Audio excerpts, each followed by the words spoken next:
Seguint amb les sessions d'explicació i conscienciació que hem començat fa una estona, llavors us explicaré una miqueta, us parlaré sobre un article que va sortir al diari de l'Avui, el dia 16 de març. Aquest article va ser la resposta a una portada que va sortir al diari ABC de Madrid, on sense embuts i directament deia que Catalunya era un problema per a Espanya. La reacció que va tenir el diari Avui, una feina que l'han fet molt ben feta en un dia només, va ser treure un article que està aquí, penjat aquí lateral, per si algú se'l vol mirar, i entre ells jo destaco un recull de 20 punts. Un recull de 20 punts diguem-ne com un memorial de greuges. Us explicaré una mica així per sobre aquests 20 punts. Començarem pel primer, el número 1, que parla de l'espoli fiscal crònic.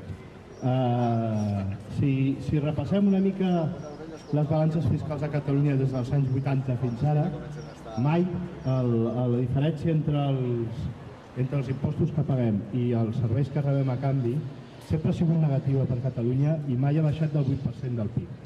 Aquesta situació continua i continua, i tot i haver-hi hagut diversos acords fiscals i diverses recaptacions parcials d'impostos, etc., el 8% aquest del PIB continua estant igual, continua desapareixent de Catalunya. El segon punt, l'Estat no paga els deutes a Catalunya. Hem tingut recentment un exemple amb els famosos 759 milions de la disposició addicional tercera de l'Estatut. Sovint, en diferents lleis i amb l'Estatut, per exemple, l'Estat es compromet a fer una sèrie de pagaments o d'inversions a Catalunya i senzillament no incompleix i no paga els diners que ha d'enviar la Generalitat a casa. El tercer punt, traspassos en comptagotes. Traspassos en comptagotes. A l'últim estatut aprovat hi ha tot un llistat de traspassos que ja van començar a venir alguns amb petites pitzellades durant l'època del tripartit, però que a poc s'han anat alentint i ara pràcticament estan aturats. Des de ja els últims anys que no hi ha transferències de traspassos, i algunes de les que ja són tan patètiques com la de Rodalies de Renfe, doncs senzillament s'ha traspassat només la capacitat de pujar preus i canviar horaris, però no, per exemple, la capacitat de moure estrets i de fer vies noves. El quart punt és la gran retallada de l'Estatut del Tribunal Constitucional.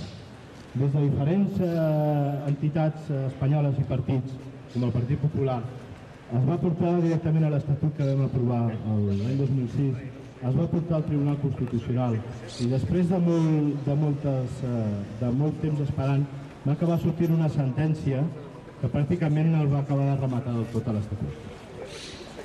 Aquestes sentències han sigut desenvolupades per altres tribunals, com el Tribunal Suprem o d'altres, atacant diferents aspectes de les poques finestres on havíem aconseguit amb l'Estatut tenir alguna millora. El cinquè punt, el no acatar el Congrés i Europa.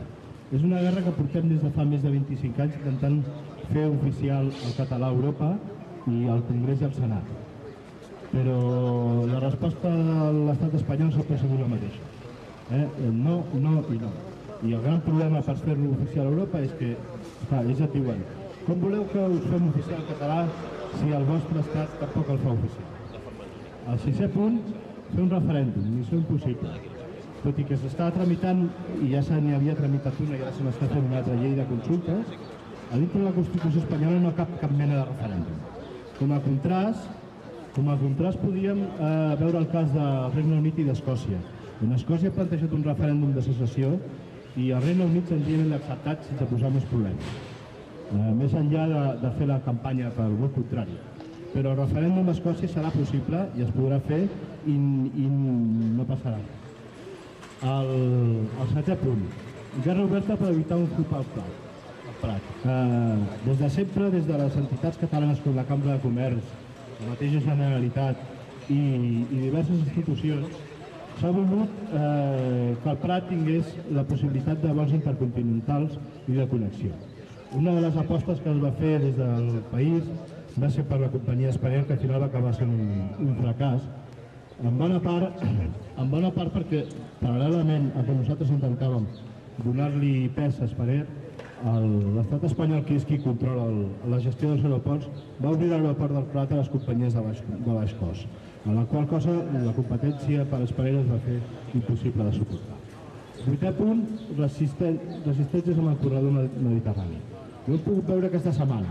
L'obstinació i l'entossudiment de la ministra espanyola per fer un túnel per sota el Pirineu de 60 quilòmetres en lloc de donar prioritat al corredor mediterrani i per donar sortida als productes de l'exportació.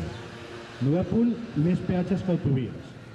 En efecte, tal com comentava el company abans, continuem a Catalunya, des de fa més de 40 anys tenim uns peatges que no s'acaben mai les concessions i ara, davant el fiasco econòmic de les noves autopistes que es van fer a Madrid paral·leles a autovies de franc i que ha sigut un desastre econòmic, la lluïda idea del ministre de torn és una de les idees en què treballa és allargar les concessions de les autopistes catalanes per pagar el fiasco econòmic de les autopistes de Madrid. El 10è punt, el Rodalies i el dèficit d'estructures. El mateix Ministeri de Foment ha reconegut que hi ha un dèficit d'infraestructura, sobretot en Rodalies, de 5.700 milions d'euros. Fa cosa d'un parell d'anys es va fer un pla d'inversions en Rodalies a Catalunya, del qual pràcticament no s'han executat res. I així tenim els trens que circulen per sota de Barcelona, que han de circular a ull sense fer cas de semàfors i els conductors han d'estar vigilant que no tingui un tren davant i no ho fa, com va passar recentment. El punt número 11, l'amenaça del transvasament.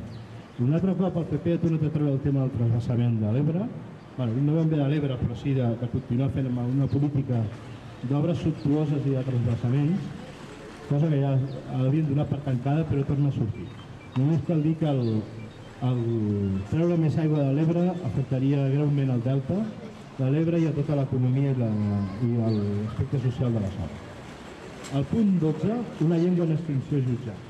Cada cop el número de sentències en català cada cop és més baix.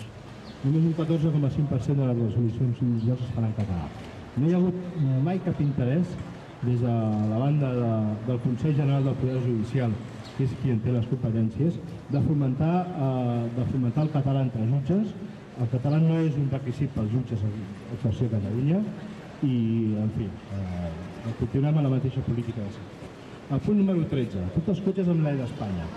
En l'època del president Aznar es va decidir posar l'E a les matrícules, tant si ho volien com si no. Altres estats també, inclús de tradició jacobina com França, han permès posar un distintiu territorial, que es podem veure circulant per Barcelona. Nosaltres no, nosaltres hem de portar tant sí com no l'E o incórrer amb una il·legalitat tapant l'E amb alguna cosa, com fem alguns. El 14, reivindicació de la gestió del 0,7%. A la casella de la renda, cada vegada que omplim la renda, hi ha una casella on se'ns pregunta si volem que el 0,7% de l'impost vagi destinat a fins de serveis socials, finalitats socials. Aquesta gestió d'aquests diners, en lloc de transferir-les a qui té les competències, que són les autonomies, se les queda l'Estat i les reparteix com vol i a qui vol. Tot hi ha una sentència del Tribunal Suprem on reconeix explícitament que aquests diners han d'anar a parar al seu gestor que correspon, que són les autonomies. A l'Estat, el ministre de torn ja ha dit que no ho farà, passant-se les sentències per foc dels collons. El número 15, creixement de la catalanofòbia. Només cal donar una volteta per fora del territori català o senzillament veure el Barça per la tele, per veure com cada vegada més els insults, les mofes, en fi, tot el que fa català són continus i permanents. Cada cop més ens tracta pitjor a fora i aquesta és una línia que continua funcionant i que des de la política no s'atura de cap manera. El número 16, les emissions de TV3 i edició del català. És trist que en una època de globalització generalitzada al País Valencià no puguin veure la TV3. Després de 25 o 30 anys de veure el TV3, una situació d'alegalitat, per dir-ho d'alguna manera, i finançada des del sector privat, amb repetidors finançats des de sectors privats, el govern valencià va acabar presentant-los, tancant-los i multant l'entitat que els gestionava. I encara ara, després de 2 anys i de protestes contínues, continuem en la mateixa situació. Al País Valencià no poden veure TV3. El 17. Dèficit sobrevingut pels incompliments. Des de l'estat espanyol es vol forçar que les autonomies compleixin uns requisits de dèficits. De fet, no és ben bé des de l'estat espanyol, és Europa qui ens obliga a les polítiques ultraliberals que s'estan desenvolupant des de la Unió Europea. I a nosaltres l'estat espanyol ens vol obligar també a complir els nostres marges de dèficit. El problema ve que el mateix estat no paga a les administracions econòmiques el que els deu. Tornem un altre cop als 759 milions d'euros, aquells famosos de la disposició addicional tercera. Amb aquests diners la Generalitat els ha comptat, no els ha comptat com a dèficit perquè li corresponien com un ingrés no cobrat, però en definitiva com un ingrés. Però en canvi a l'estat espanyol, el Ministeri espanyol sí que ens ho compten com un dèficit de la Generalitat. El 18, el model educatiu.